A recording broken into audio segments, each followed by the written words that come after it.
Hi hello ನಮಸ್ಕಾರ ಸ್ನೇಹಿತರೆ, ಮಸ್ ಕನ್ನಡ ನ್ಯೂಸ್ ಯೂಟ್ಯೂಬ್ ಚಾನಲ್ಗೆ ನಿಮ್ಮೆಲ್ಲರಿಗೆ ಸ್ವಾಗತ. ಕಲರ್ಸ್ ಕನ್ನಡ ವಾಹಿನಿಯಲ್ಲಿ ಇದೇ ವರ್ಷ ಆರಂಭವಾಗಿದ್ದ ವಧು ಧಾರಾವಾಹಿಯು ಇದೀಗ ತನ್ನ ಕತೆಗೆ ವಿದಾಯವನ್ನ ಹೇಳಲಿದೆ. ಇದರ ಬಗ್ಗೆ ಇನ್ನೇನು ಹೇಳೋದ್ರಲ್ಲಿ ತೆಗೆದುಕೊಂಡು ಬರೋಣ. ಮೊದಲ ಬಾರಿಗೆ ನಮ್ಮ ವಿಡಿಯೋ ನೋಡ್ತಿದ್ದರೆ ಉಚಿತವಾಗಿ ಸಬ್ಸ್ಕ್ರೈಬ್ ಮಾಡಿಕೊಂಡು ಪಕ್ಕದಲ್ಲಿರೋ ಬೆಲ್ಲೈಕನ್ ಮೇಲೆ ಪ್ರೆಸ್ ಮಾಡಿ. ನೀವು ಸಹಿತ ವಧು ಧಾರಾವಾಹಿನ ಇಷ್ಟಪಡುವುದಾದರೆ ಈ ವಿಡಿಯೋಗೆ ತಪ್ಪದೆ ಒಂದು ಲೈಕ್ ಮಾಡಿ.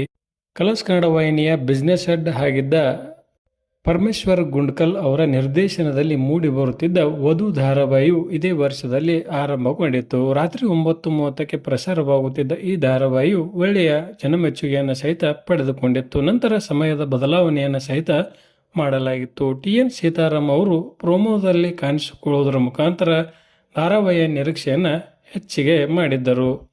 ಪಾರು ಧಾರಾವಾಹಿ ಖ್ಯಾತಿಯ ದಿಲೀಪ್ ರಾಜ್ ಅವರು ಈ ಧಾರಾವಾಹಿಯನ್ನು ನಿರ್ಮಾಣ ಮಾಡುತ್ತಿದ್ದರು. ಅಭಿಷೇಕ್ ಶ್ರೀಕಾಂತ್ ಅವರು ನಾಯಕರಾಗಿ, ನೇತ್ರಾವತಿ ಧಾರಾವಾಹಿ ಖ್ಯಾತಿಯ ದುರ್ಗಶ್ರೀ ಅವರು ನಾಯಕಿಯಾಗಿ, ಸೋನಿ ಮುಲೇವಾ ಅವರು ವಿಲನ್ ಆಗಿ ವಧು ಧಾರಾವಾಹಿಯಲ್ಲಿ ಕಾಣಿಸಿಕೊಂಡಿದ್ದರು. ಸಮಯದ ಬದಲಾವಣೆ ಆದ ಕಾರಣಕ್ಕಾಗಿ ವಧು ಧಾರಾವಾಹಿಗೆ ನಿರೀಕ್ಷಿತ TRP ಬರಲಿಲ್ಲ ಮತ್ತು ಜನಮೆಚ್ಚುಗೆ ಕಡಿಮೆಯಾಗುತ್ತಾ ಹೊರಟಿತು. ಹೀಗಾಗಿ ವಧು ಧಾರಾವಾಹಿಯನ್ನು ಅಂತ್ಯಗೊಳಿಸುವ ತೀರ್ಮಾನವನ್ನು ವಾಹಿನಿಯು ಮಾಡಿದೆ ಎಂದೇ ಹೇಳಬಹುದು. ಕಲರ್ಸ್ ಕನ್ನಡ ವಾಹಿನಿಯಲ್ಲಿ ಹೊಸದಾಗಿ ಮತ್ತೊಂದು ಧಾರಾವಾಹಿಯು ಪ್ರಸಾರಗೊಳ್ಳಲಿದೆ.